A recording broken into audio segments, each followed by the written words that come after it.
Members, our next item of business is taking up House File 502. This is Representative Moeller's bill, and I am going to move House File 502 to the Public Safety Committee, and that is officially the Public Safety and Criminal Justice Reform, Finance, and Policy Committee. And there is welcome to the committee again. I know you've had a couple bills here with us in the past. It's great to see you again, Representative Moeller. And I know that you have an amendment, so I wanted to see if we could just incorporate the A1 amendment so that you can get the bill in the shape that you'd like us to consider it. And if you could just give us maybe a brief description of your bill and then the A1 amendment, and then we can vote on that. Thank you, Mr. Chair. It's good to be back in front of your committee again. And this is a DWI task force bill. I'd be glad to explain it in more detail. Would you like me to do the amendment first? Let's do the amendment first, and then we can consider the whole bill. But let us know just very briefly the amendment. Sure. So this amendment essentially eliminates the fiscal note. With this bill, this bill started last year, right before the pandemic. We were really surprised when we got the original fiscal note, and we realized that it was because there were fees associated with the whiskey plates, and when the plates are reinstated again, and we didn't mean to exclude those fees. We wanted this to be cost neutral. So this amendment just fixes that to make sure that this bill is cost neutral. Thank you, Representative Moeller. And I will, if I haven't said that already, I'll move the A1. Is there any discussion to the A1 amendment? Seeing none, this is one where we can do a voice vote, I believe. And all those in favor signify by saying aye. Aye. Aye. All opposed, the motion carries. Now we have House File 502 as amended before. We have House File 502 as amended before us, Representative Moeller. Thank you, Mr. Chair. And this is a DWI task force bill, members, and it has a very broad group of stakeholders. There's a one-pager in your packet of information, and that not only describes some of the highlights of the bill, but also lists the group of stakeholders at the bottom, and you can see that it's a very diverse group of stakeholders. This is also a bipartisan bill. As I mentioned before, we started the process last year, but then the pandemic started, and so we just put it on hold for this year. But really, it's not something that we should keep on hold, because the purpose of the bill is to make our roads safer for Minnesotans through the use of ignition interlock and also removing unnecessary barriers that are currently in place that make our roads less safe.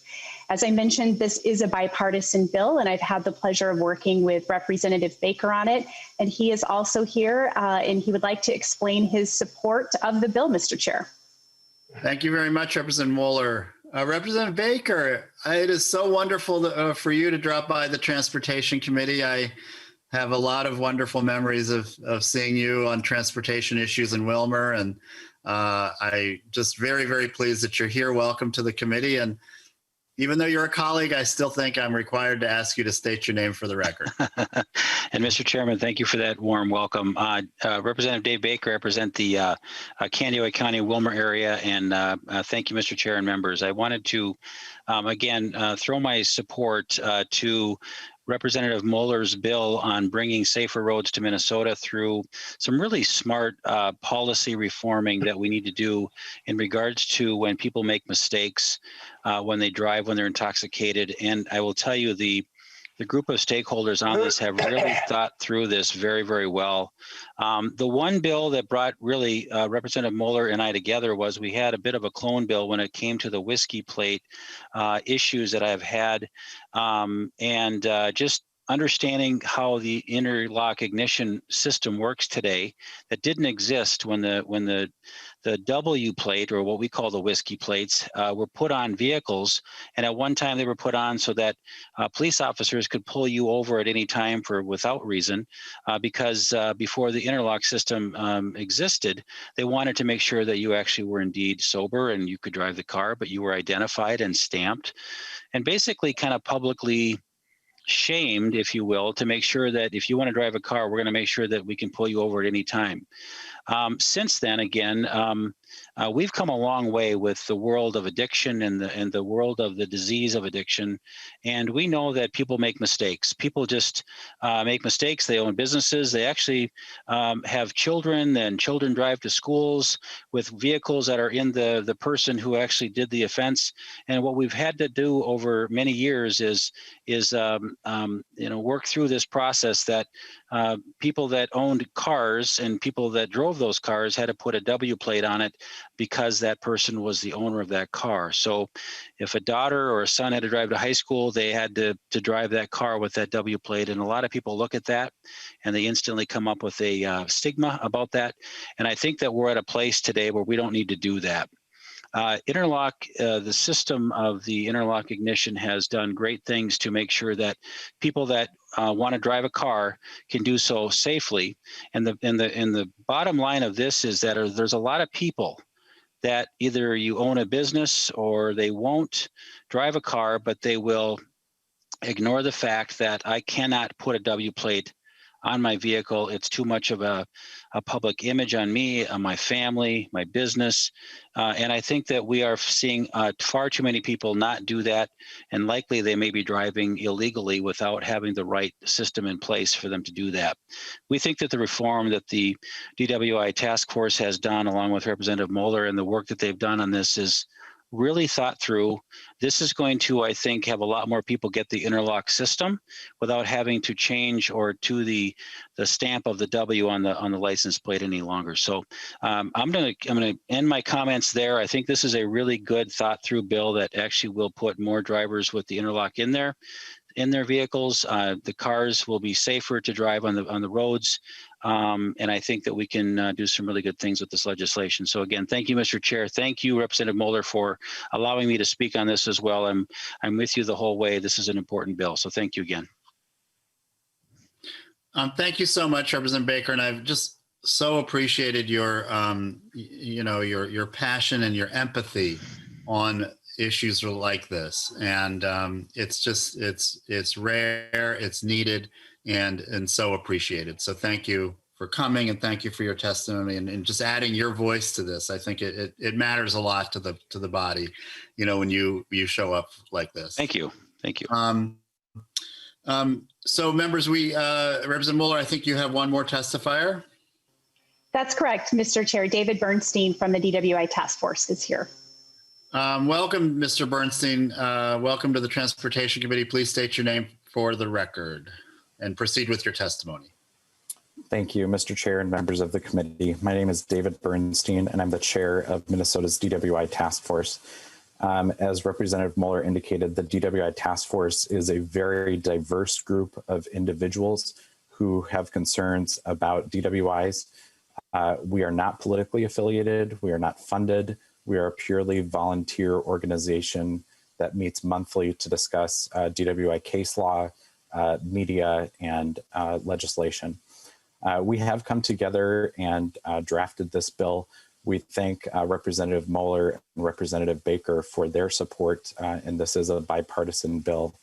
The Minnesota DWI Task Force's goal is to eliminate impaired driving and to make our roads safer. And Ignition Interlock accomplishes that. It does ensure that we have sober drivers on Minnesota's roads. Unfortunately, right now, Ignition Interlock is very much underutilized. Less than half of DWI offenders enroll in Ignition Interlock. And there are various reasons for that, but the stakeholders of the DWI Task Force have identified a number of barriers or a lack of incentives to enroll in Ignition Interlock. And this bill corrects that. It eliminates some unnecessary barriers, and it provides incentives for individuals to enroll in Ignition Interlock. So that, as Representative Baker indicated, rather than having people ignore the whiskey plate provision and drive illegally, this allows someone to drive legally on Minnesota's roadways with Ignition Interlock installed. And so this bill very much protects public safety. As Representative Mueller indicated, there are a number of organizations that have provided their support as organizations that are listed on the one-pager. We have vetted this bill and we believe it's very much supported. With that, I'd be happy to answer any questions that any committee members have. Thank you. Thank you very much for your testimony, Mr. Bernstein. Are there questions from the committee? I actually forgot to ask if there were questions of Representative Baker, but for either testifier, Representative Cagle. Thank you, Mr. Chair. And one of the issues that I'd like to kind of address as well is if there are any folks that are unnecessarily getting ignition interlock. This is an issue that I've been dealing with my brother, who's trying to get his driver's license reinstated and never had any alcohol offenses. His offenses were all related to drugs. And so right now he's going through the process of trying to get his driver's license reinstated and is required to have an ignition interlock, which for him, he could still go use drugs and blow into that interlock and, be clear to drive. And so, it seems like kind of one of those unnecessary burdens that we're putting on somebody who, the time or the punishment doesn't really fit the crime. And he said that he'd be more than willing to get weekly drug tests or whatever, they needed to do. But for him, it's going to be really expensive to get an interlock system when it doesn't even pertain to the reason why he had his DWIs. And so I'm hoping that the task force is looking at that as well, because he's been sober for almost 5 years and has been working in the recovery field, but it's a major barrier for him. And he lives in California. So, you're kind of car dependent out there as well. And so I really, really hope that the DWI task force is also looking at some of those issues where requiring people to have an ignition interlock is actually a barrier and is not something that fits their situations. Thank you, Vice Chair Cagle. I'm thinking that maybe that would be something that Mr. Bernstein could comment on, since Vice Chair Cagle talked a little bit about the task force and its mission and its role and vision. Mr. Bernstein? Thank you, Chair Hornstein and Vice Chair Cagle. I'm going to provide condensed three-part answer to your question. The first part is the DWI task force is looking at the statutes that require ignition interlock, and we are looking at the treatment of alcohol-related DWIs and drug-related DWIs. We want to ensure that everyone's treated fairly and that the statutes are consistent with keeping Minnesota's roads safe. So that is something that the Minnesota DWI task force is actively looking at. The second part of my answer is the DWI task force is currently working with the Minnesota Department of Public Safety to propose a bill this session for an oral fluid pilot project that would collect a saliva sample from an individual. And it is our hope down the road, pending technological advances, that perhaps ignition interlock could be modified to provide a saliva sample to detect for the presence of drugs. I don't know how far out we might be, but that's obviously a goal. And finally, I would acknowledge that this bill certainly doesn't solve all the problems, but it is absolutely a step in the right direction. Minnesota is only one of 3 states that currently utilizes whiskey plates, which, as Representative Baker said, serve no purpose.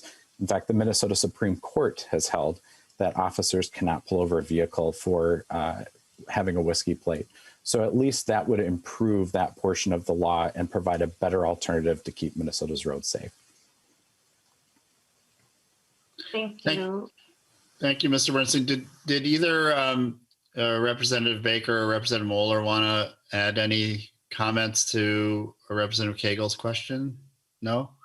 Okay, great. And Mr. Chair, that pilot project is actually a bill I'm carrying, so I'm glad that that's part of it. All right, well, we'll have to hear that bill, Vice Chair Cagle. Let me just make sure. I'm going to scan the committee here. I don't see anyone else with questions. So Representative Cagle, did you want to make any closing comments? Or not, I'm sorry, Representative Moeller, did you want to, did you want to make any closing comments? I would, Mr. Chair. I see a hand just popped up. Oh, okay, that's good. Hold on. Representative Olson. Thank you, Mr. Chair. Yes, please go ahead with your question, Representative Olson. Just a real quick question. When we're talking about the starter, the ignition interlock thing, is that the breathalyzer that they have to breathe into? I know a case where there was an individual who had her child breathe into it in order to start the vehicle, and she got child endangerment and another DWI on top of that. So I was just curious. I know it doesn't really have anything to do with this bill. I was just wanting to get straight what we're talking about. Well, we thank you very much, Representative Wilson. I think you've got three experts here. Is that, again, Mr. Bernstein, is that one that you would want to take? I can, Mr. Chair and Representative Olson. Yes, ignition interlock attaches to the car's ignition system. And so it requires an individual to blow into a tube and provide a breath sample. If the sample provides an alcohol concentration or measures an alcohol concentration of 0.02 or greater, the car does not start. I understand what you're saying. Most ignition interlock systems are equipped with video cameras, and so they record who is blowing into the tube.